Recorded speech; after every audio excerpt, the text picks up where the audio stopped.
Assalamualaikum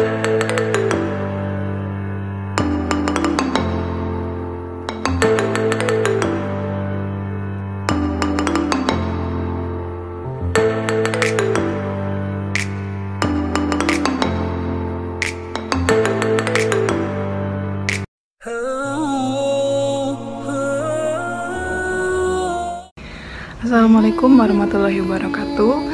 Apa kabar semuanya? Semoga kita tetap berada dalam keadaan yang sehat dan tetap berada di bawah lindungan Allah Subhanahu wa taala.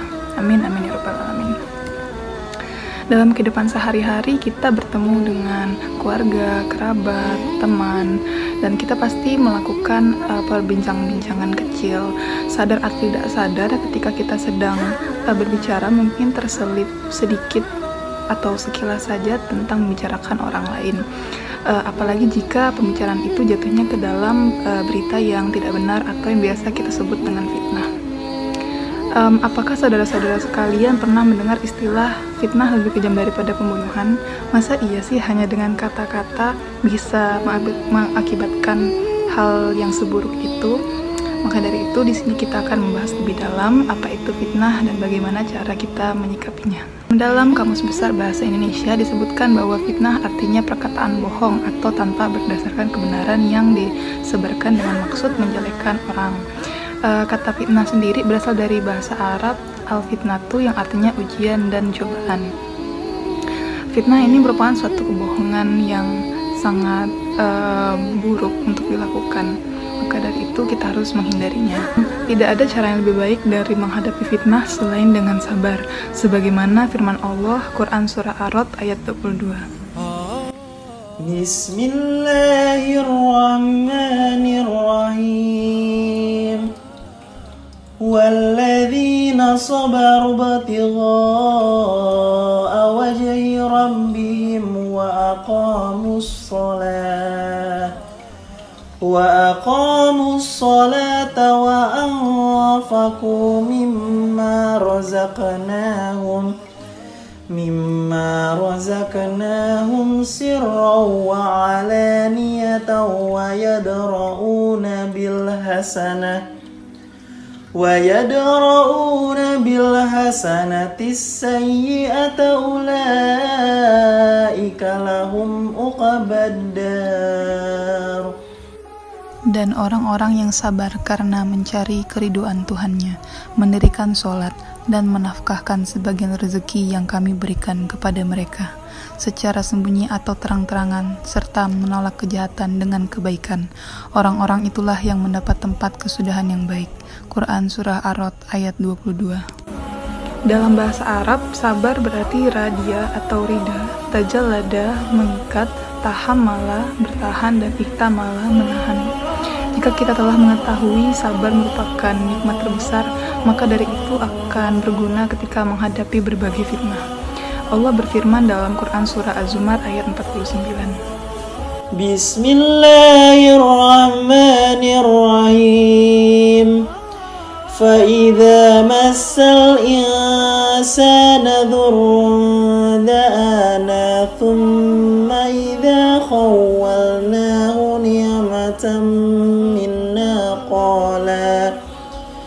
نِعْمَةً مِنَّا قَالَ إِنَّمَا أُوتِيتُهُ عَلَى عِلْمٍ بَلْ هِيَ فِتْنَةٌ وَلَكِنَّ أَكْثَرَهُمْ لَا يَعْلَمُونَ. Tatkala tertimpa musibah, dia berdoa menyeru kami, dan tatkala dia diberi nikmat, dia lalai dan berkata, sesungguhnya ini semua adalah karena ilmu yang aku miliki. Bahkan itu hanyalah fitnah, akan tetapi kebanyakan mereka tidak mengetahui. Quran Surah Az-Zumar ayat 49. Tidak dapat dipungkiri, saat seseorang sedang difitnah, tentu dalam bersabar pernah muncul rasa lelah untuk menghadapinya. Namun, kesabaran tersebut tetap harus kita lakukan agar tidak memperburuk masalah di kemudian hari. Ada berbagai cara yang dapat kita lakukan. Yang pertama itu adalah mendekatkan diri kepada Allah Subhanahu wa taala dengan memperbanyak ibadah kita sehari-hari. Yang kedua, meminta perlindungan Allah Subhanahu wa taala, dari Sa'ad bin Abi Waqqas mengatakan dalam hadis riwayat Tirmizi, "Ya Allah, tiada yang berhak disembah selain Engkau, Maha Suci Engkau. Sesungguhnya saya adalah termasuk orang-orang yang zalim. Tidaklah seorang muslim terkena musibah kemudian berdoa dengannya, melainkan Allah akan mengabulkan keinginannya." Hadis riwayat Tirmizi. Yang ketiga, perbanyak zikir. Allah Subhanahu wa taala berfirman dalam Quran surah Ghafir ayat 55. Bismillahirrahmanirrahim.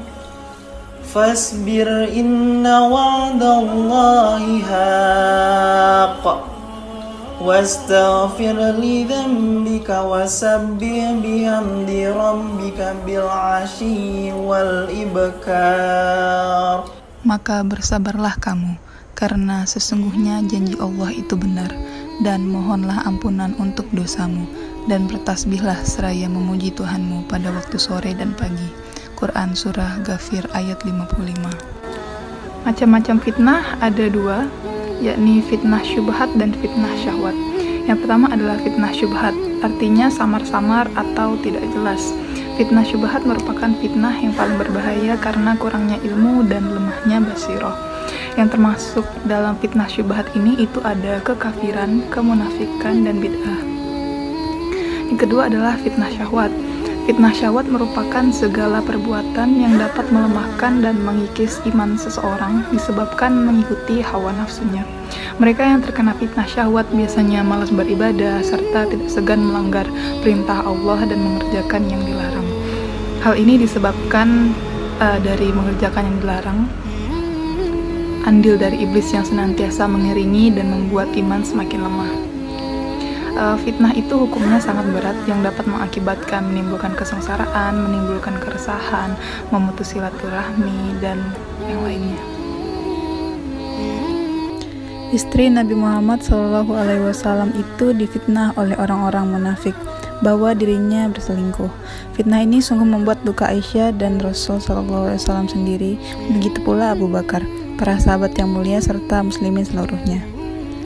Hari itu Rasulullah SAW mendatangi Aisyah, sedangkan Abu Bakar dan istrinya, para mertua Rasul SAW berada di dekatnya. Saat itu wahyu dari Allah Subhanahu wa taala belum juga turun, sehingga Nabi SAW meminta klarifikasi dari istrinya itu. Aisyah menegaskan dengan suara yang teramat sedih, dirinya telah difitnah berselingkuh. Lalu kata Aisyah menuturkan, "Aku kembali ke kamar dan berbaring di pembaringan. Demi Allah, Rasulullah belum meninggalkan tempat duduknya dan belum keluar seorang pun dari dalam rumah ini." Akhirnya Allah menurunkan wahyu kepada Nabi SAW. "Aku mengetahui ini karena tampak tubuh beliau bergetar. Begitulah keadaan beliau ketika menerima wahyu." Setelah selesai menerima wahyu, perkataan pertama yang diucapkan beliau adalah, "Bergembiralah wahai Aisyah, Allah telah menyatukan kamu tidak bersalah." Maka ibuku segera menghampiriku dan berkata kepadaku, "Bangun dan hampirilah Rasulullah." Aku berkata, "Demi Allah, aku tidak mau menghampirinya. Aku hanya memuji Allah sebab dialah yang menurunkan pernyataan kesucianku." Wahyu yang dimaksud adalah surah An-Nur ayat 11-20. Inilah firman-Nya yang membebaskan Aisyah dari segala tuduhan dan fitnah keji. Abu Bakar mengetahui salah seorang yang menyebar fitnah terhadap putrinya adalah Mistah. Ia adalah pembantu rumah tangga Abu Bakar. Bahkan sahabat Nabi SAW sudah merawatnya sejak lama lantaran keluarganya yang miskin. Abu Bakar berkata, "Demi Allah, aku tidak akan memberi Mistah nafkah lagi setelah ia mengatakan berita bohong tentang Aisyah." Setelah itu, Abu Bakar berkata, "Demi Allah, aku sungguh ingin Allah mengampuniku." Maka ia pun kembali memberi nafkah kepada Mistah sebagaimana seperti semula. Pondasi dari kesabaran adalah keyakinan kita kepada Allah, sebab ketika seseorang hamba mengharapkan apa yang ada di sisi Allah berupa pahala dan surganya yang ada di akhirat, maka itu sesuatu yang sangat luar biasa.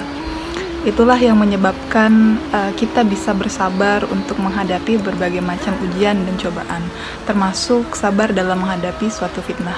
Mengapa demikian? Karena kita mengharapkan sesuatu yang lebih besar dan lebih baik, yaitu berupa pahala akhirat dan surga yang kita dambakan.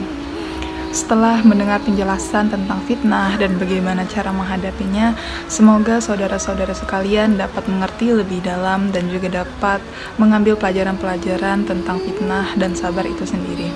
Sekian dari kami. Mohon maaf bila ada kesalahan. Wabillahi taufiq wal hidayah. Wassalamualaikum warahmatullahi wabarakatuh. Hai Kak, tadi udah lihat ya video yang aku kasih ke kakak. Aku mau nanya nih, gimana pendapat kakak tentang video tersebut? Ya, tadi sih udah nonton dari awal sampai akhir. Untuk kontennya bagus banget, banyak yang bisa diulik. Lalu dari sisi materi pun sudah cukup jelas, karena langsung kepada intinya. Ditambah ada selipan-selipan ayat Al-Quran di dalamnya, dan didukung oleh contoh kasus. Menurut saya sebagai orang awam sih sudah cukup lengkap dan sangat memuaskan lah untuk videonya. Oke, makasih ya Kak. Ya.